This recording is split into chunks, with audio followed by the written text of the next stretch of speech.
Number 10. 他一直从小就是一个很有想法的孩子，总是有奇怪的点子冒出来。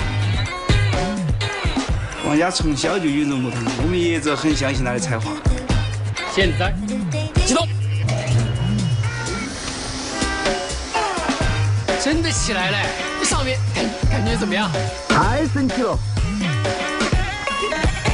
实在是太不可思议了，这个车居然可以悬浮起来。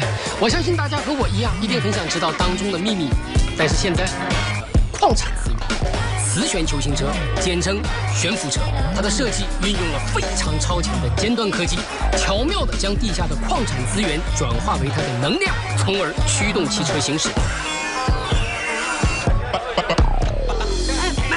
慢点，前面危险，慢点。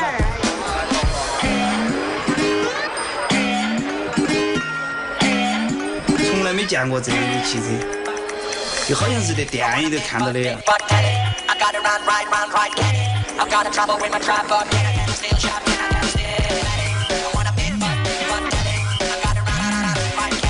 悬浮车有一个功能是自动驾驶，声控系统能识别人声并开启自动导航。导航回家。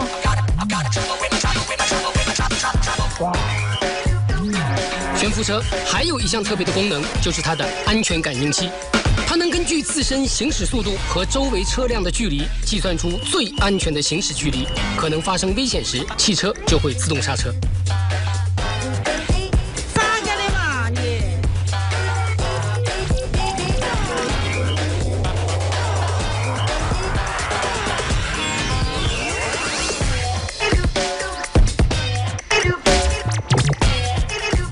我真的为我们孩子感到自豪，他确实有些与众不同。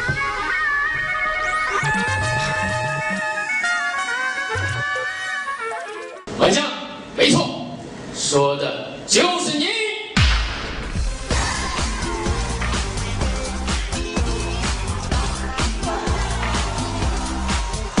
Number 9. EHang 184 is the safest, smartest, and eco-friendly low-altitude autonomous aerial vehicle aiming on providing medium short distance transportation solution.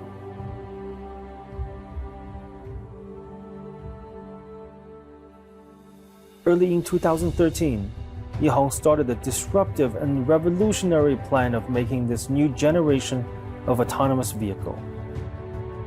This vehicle is set to match 3 philosophies: absolute safety by design, automation, and Sync Flight Management Platform. In 2011, EHang's founder and CEO Hua Zhi's best friend Chen Ji deceased from a flight accident. Shortly after, Hua Zhi's helicopter coach also lost his life when a helicopter malfunctioned. Those 2 accidents erases Hua Zhi's determination of designing an absolute safe aerial vehicle. In 2013, Hua Zhi dropped everything, starting from designing bigger motors and augmenting his flight control system. In 2014, Guangzhou EHang was founded and commercialized the Ghost Drone 1.0 as a consumer product. And at the same time, EHang 184 project continues. With a reunion with its alumni and old buddies in the industry, EHang established its core engineering team associated with EHang 184 AAV that included Sun Xun and Liu Renping, whom Hua Zhi worked together back in 2005 and built the first coaxial double-rotor helicopter in China. This is how we started. This is the uncultivated land that we use for test flights. During the raining season, we can only fly inside. Sometimes we test the AAV in the dark of the nights. It doesn't always go with what you expected. We took the data, analyzed the root cause, and get back to flying once more. The journey of EHang 184 is paved with obstacles, but we keep making unremitting endeavors to successfully achieve the design KPI of prototype during the test flights. and this leads to the official project kickoff of EHang 184 AAV. EHang designed and developed our own propeller dynamic testing system.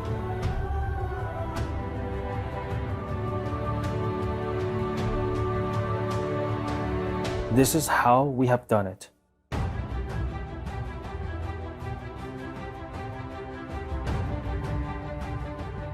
EHang attracted the best talents to work on structural design, industrial modeling design, and manufacturing delivered by top composite material team. All part of EHang 184 are designed and produced by ourselves. Here comes the official testing for EHang 184 chassis. Group of engineers on site, troubleshooting and reload.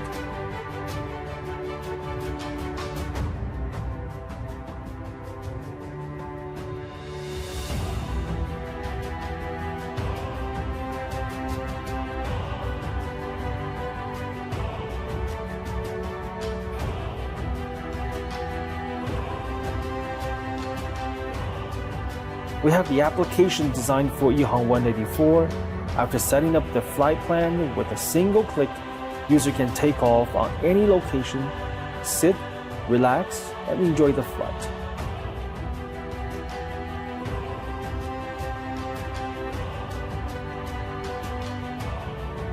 EHang will always keep in mind of its humble beginning, put our heart and soul with the products we build. Absolute safety by design, automation, and sync flight management platform. Number 8. It looks like a prop from a sci-fi movie, or possibly a ride from an amusement park. But don't be fooled.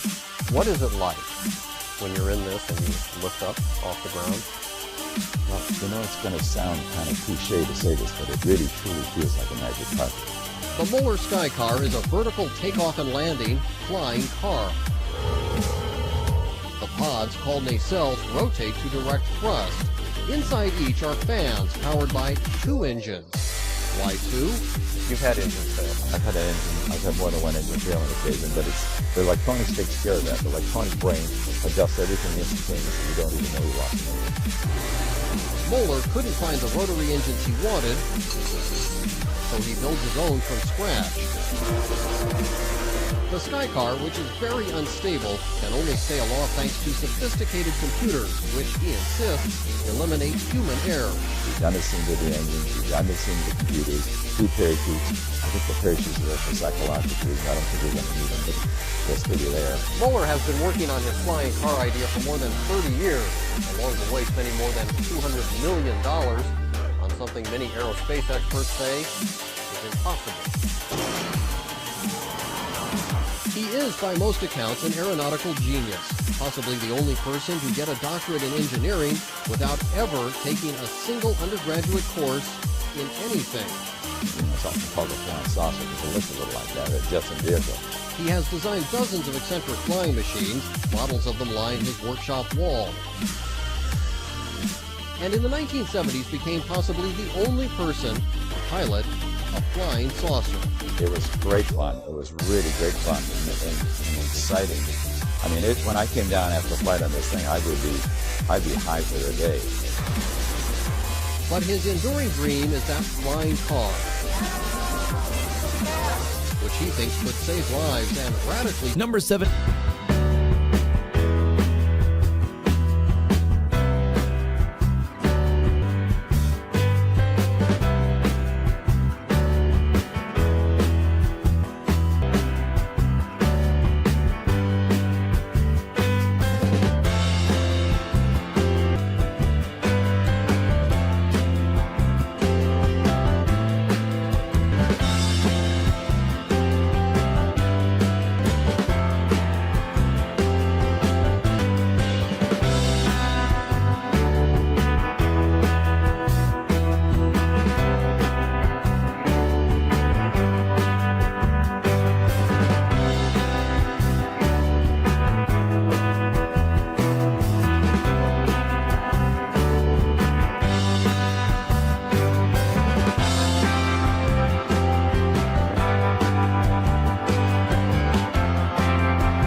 Number 6.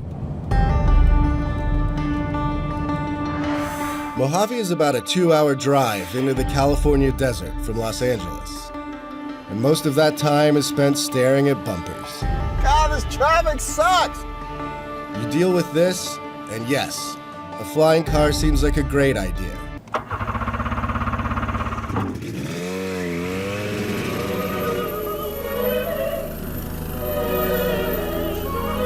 Types of vehicles have been flying since the 1920s. They're cheap, relatively easy to build, and pretty reliable. Instead of running on a motor, the propeller gets its lift from the wind as the craft goes forward. Incredible, man. It's crazy. You just get like this totally different perspective. If the engine cuts out, the copter would just flutter down to the ground, like a leaf falling out of a tree. And as you saw, I mean, obviously we can land anywhere out here. Yeah. So it's a perfect place. But you still need something to deal with the roads. For that, Desert has this slick concept vehicle. The goal is to marry the two and have something that turns just about any road into a runway. Few willing to give it a go will taste freedom, while the rest of us rot on the 405. Number 5. This week, the Dutch company PAL-V announced the first flights of its prototype flying car. This unique vehicle is called the PAL-V-1, or the Personal Air and Land Vehicle, and it marks the start of a new era. On the ground, the vehicle drives like a sports car. Within minutes, its rotor is unfolded and its tail is extended. Then it is ready to take off thanks to the advanced gyrocopter technology. With these successful test results, it's proven that it is not only possible to build a flying car, but also that it can be done within existing international rules for both flying and driving. Having passed this important milestone, the company is now inviting investors to join them in creating the future. The next step will be the design of the first commercial production model of the PAL-V, and first deliveries are expected in 2014. For 100 years, people have been dreaming of a flying car, and many attempts have been made to realize this dream, but now it has truly become a reality. Number 4. Skyrunner is part all-terrain dune buggy, part light sport aircraft. It's essentially a flying dune buggy. On the road, it's an ultimate off-road vehicle. You can go on the sand dunes, go off-road, dirt roads, moguls, very rugged. You can get 0 to 60 in about 4 seconds. Its top speed is 115 miles an hour. You transition from road mode to air mode by taking the parachute out of the back. You lay the chute behind the car, engage the prop, so the prop works separate from the wheels. So in about 30 feet, when you engage the prop, give it thrust, the parachute comes over your head, and at about 300 feet, 35 miles an hour, you're gonna get lift.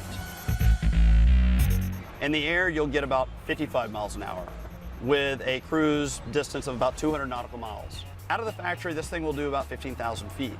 You're limited to 10,000 feet above the ground with a light sport pilot license. The simplicity is pretty fantastic. As a pilot, this is several times easier to take off and land than, say, a Cessna. This is very intuitive.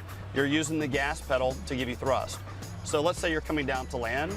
If you feel like you're coming down a little too fast, you would just push the gas pedal a little bit. You would level off, and you would just let the ground come up and meet you. Very easy to land. When you see it, it looks like something out of a movie, maybe a James Bond film or a Batman film. Very angular design. So we saw it as sort of a wealthy, adventurous toy. We saw it as an outdoor recreational enthusiast. But what was fascinating is to see how the market translated it. Ranchers and farmers would come to me that were about to buy a helicopter. Pipeline companies that spend $1,500 an hour on helicopters could then use these and save a lot of money. Number 3.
Number 2.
Number 1.